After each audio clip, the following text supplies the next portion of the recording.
Hi. In this video, we're going to be discussing the short-time Fourier transform, as well as its perfect reconstruction property, or the conditions necessary for perfect reconstruction. So say we have a signal, x of n. We might want to analyze how the frequency content of the signal changes over time. And just taking the Fourier transform of the entire signal does not give us any information about how the spectrum of the signal changes over time. So we can take the Fourier transform of small windows of the signal, or small pieces of the signal, and using that, get a picture of how the spectrum is changing over time. This is typically done by taking overlapping windows of the function, or the signal. So in here, we're going to use a window of length 6. And so we'll take these 6 samples, and this would make up one block that you would take the Fourier transform of. And then if we're using 50% overlapping, we would take these 6 samples, and then that would come down and become this block. Essentially, you are multiplying the entire signal by a windowing function. In this case, the windowing function is just 6 ones, all the same height.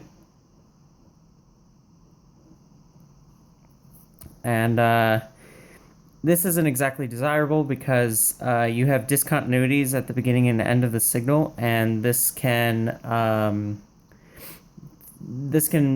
result in artifacts in your when you put together the short-time Fourier transform. It will be the discontinuities will cause some form of artifact in the output. So instead of using this window, which we'll call W of n, it's common to use other windows like the half-cycle sine window, which would look something like this, and would be defined as W of n equals sine of pi over the length n times n plus 0.5. So that's commonly used. And so this is how you take the short-time Fourier transform. In order to recover the signal, you will first I should define S of m comma n, and this is our this is going to be the expression for these pieces of the signal. So that is equal to x of n times our windowing function, and then we're using shifted versions of this window, and we're going to use m to index those, and you're shifting by half of the window since we are using a 50% overlap. So this is S.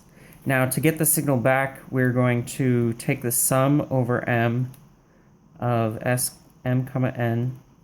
Now you'll be taking the DFT of, or the DTFT of this to get your big S of m comma n, and that's the short-time Fourier transform.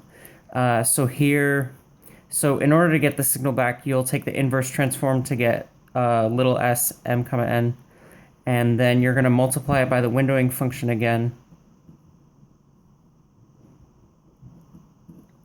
and that's going to give you back this.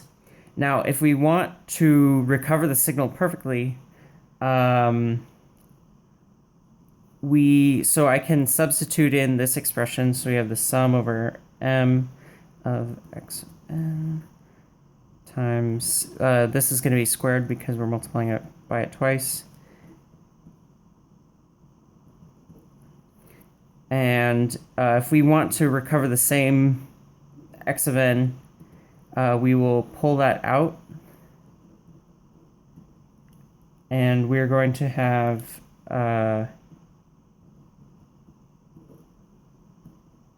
this.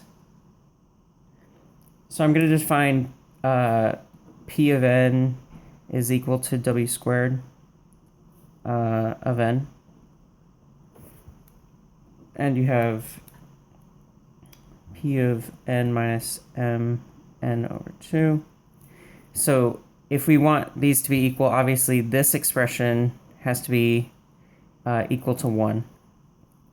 And that is our perfect reconstruction condition. We notice that the signal is going to be periodic. And so because of that, we can really just look at the sum over each half. So basically, say we have this, we can look at this half and this half of this is w, but this is p. So this is, w squared of n. And this is w squared of n plus half of the length. And so we just need to check that w squared of n plus w squared of n plus big N over 2 is equal to 1. And if that is satisfied, then we will be able to attain perfect reconstruction.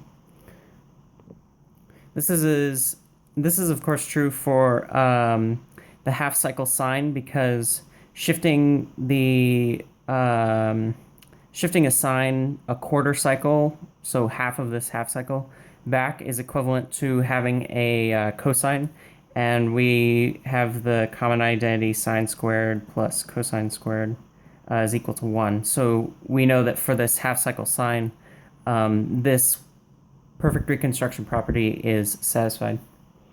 You can also derive this property using different overlaps, and essentially you would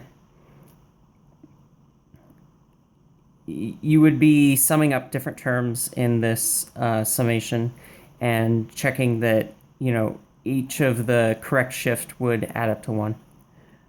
And so that's a quick video on the short time Fourier transform and the derivation of the perfect reconstruction property.